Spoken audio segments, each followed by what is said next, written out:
وجعلنا رجوما للشياطين وأعتدنا لهم عذاب السعير. Pause. We stopped there, right? I can open up the eyes now. We'll do the next verse. One more verse. Close the eyes again. Go back into that motion. Back to Qiyamah. وَلِلَّذِينَ كَفَرُوا بِرَبِّهِمْ عَذَابُ جَهَنَّمَ وَبِئْسَ الْمَصِيرُ. MashaAllah. Can we have the men recited till there alone, please? Only the men. Ladies, just listen, inshallah. 1, 2, 3 from Bismillah, right? 1, 2, 3, Bismillah.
MashaAllah. MashaAllah. Ahsantum. Very nice. Very nice, MashaAllah. Do the guys practice? Generally. In every salah, okay. In every salah you have to try to recite Tabarak. Every single salah. First rak'ah and the second rak'ah. It's fine. And the third and the fourth rak'ah recite Tabarak. And inshallah you'll see, as you practice Tabarak, it's going to spill over to the other surahs, inshallah. Right? Can we have the ladies recite it, please? 1, 2, 3, go. Okay, let's restart it again. 1, 2, 3, go.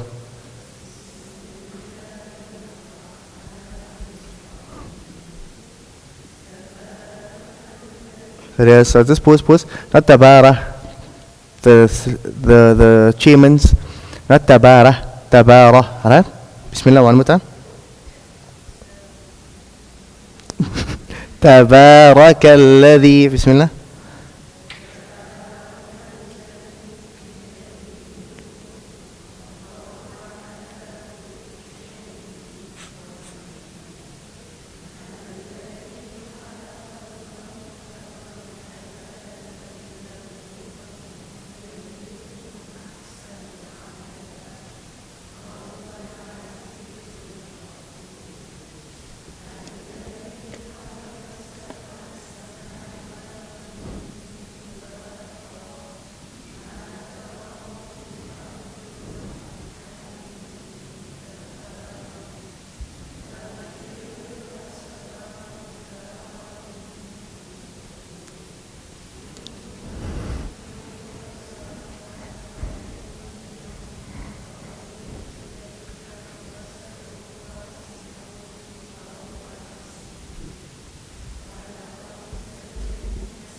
MashaAllah. MashaAllah to the ladies that are sitting on the chairs. The rest I never heard. The space over here that we're in, this is a space to make mistakes. It's a space to err. It's a space to stumble. It's fine. And there's two students, I think Ibn Abbas, I think he mentions it, two students that will never learn. You heard this before? Who are those two students that will never learn? Anybody? Not you. No. Okay, that's a different type of ignorant person. But a student. There are two students that will never learn. You know? No? Anybody? No.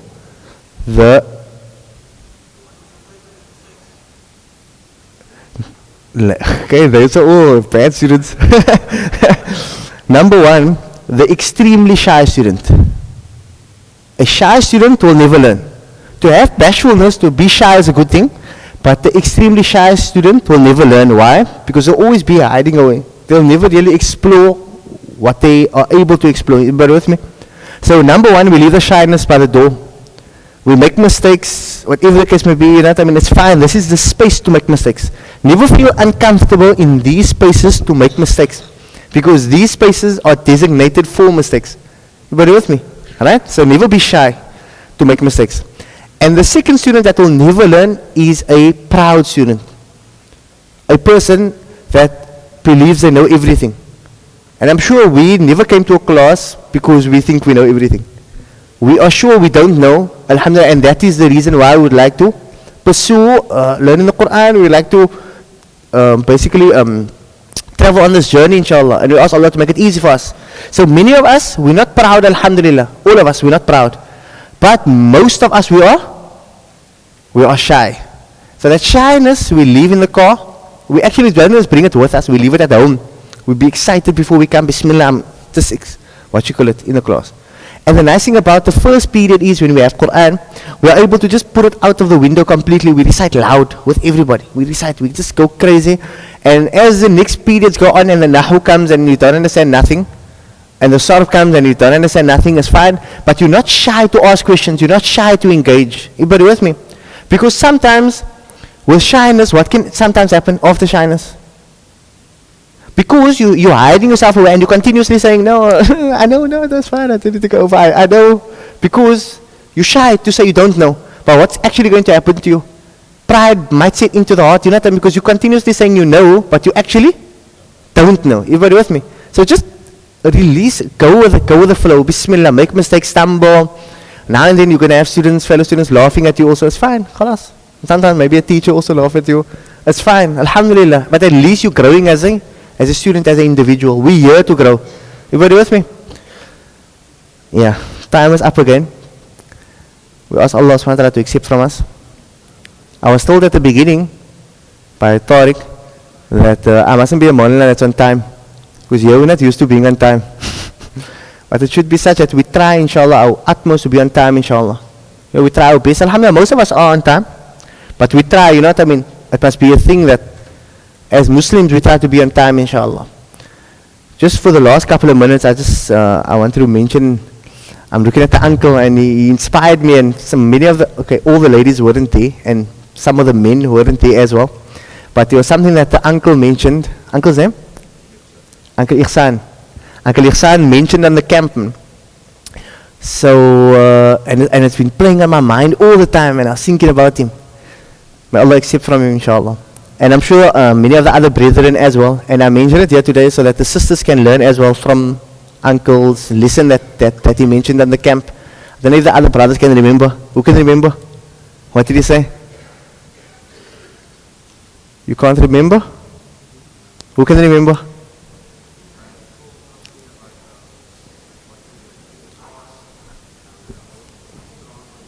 No. There we go. Jamil. That's the one I wanted. Uncle was speaking actually a lot, so it could have been that one also. Right? But that's the one that I was looking for. Alright, so the uncle mentioned a Ajib thing.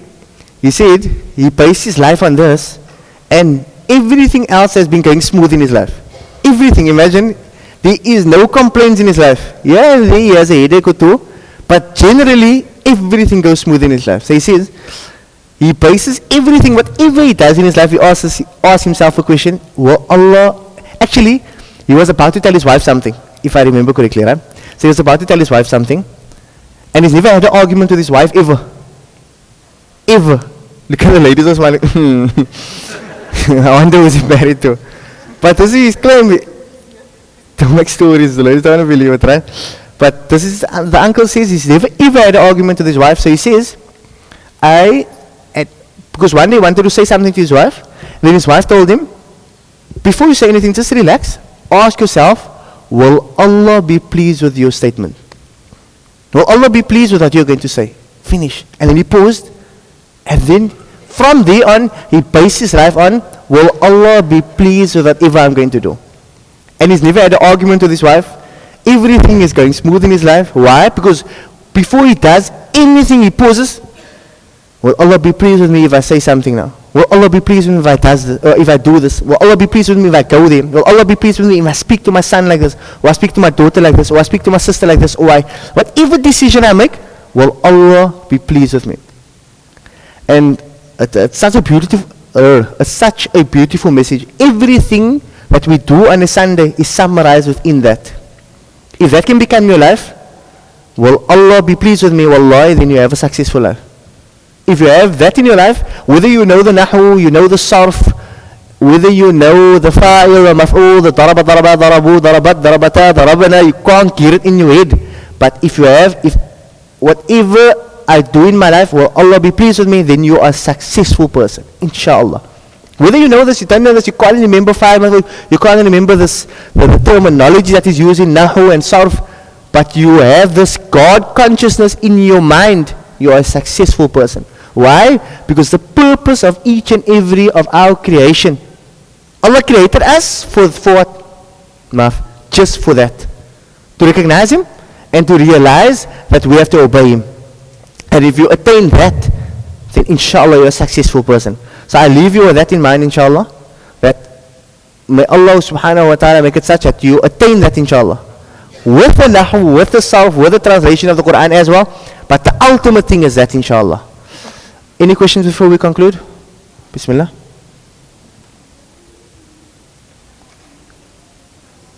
Yes, inshallah. The auntie asked a question, if we're having a pre-8:30 class, it's going to be taking, I thought it was going to take place today, but it never took place today. The administrator is smiling at the back. Yeah, I know it was supposed to take place today, and then that's supposed to take place? Not yet, but it's going to take place soon, inshallah. They're probably still advertising. Why? Because it's not only going to be for Mizan students. It's going to be for everybody, inshallah. It's going to be from 8 to 8:30 to something like that, right? And it's going to be a complete beginner class. So from your alif, bata, tha, like that. And then we can go into the Quran. Because I'm sure, sometimes we're excited to attend the class, but some of us, we can't recite properly, etc. Some of us can't recite at all, which is fine. As long as we are trying, you know what I mean, and we're going to attend the class to try and better ourselves. It's not about not knowing anything, it's about what we're doing to start knowing something, inshallah. Right? It's about it. I actually wanted to switch off the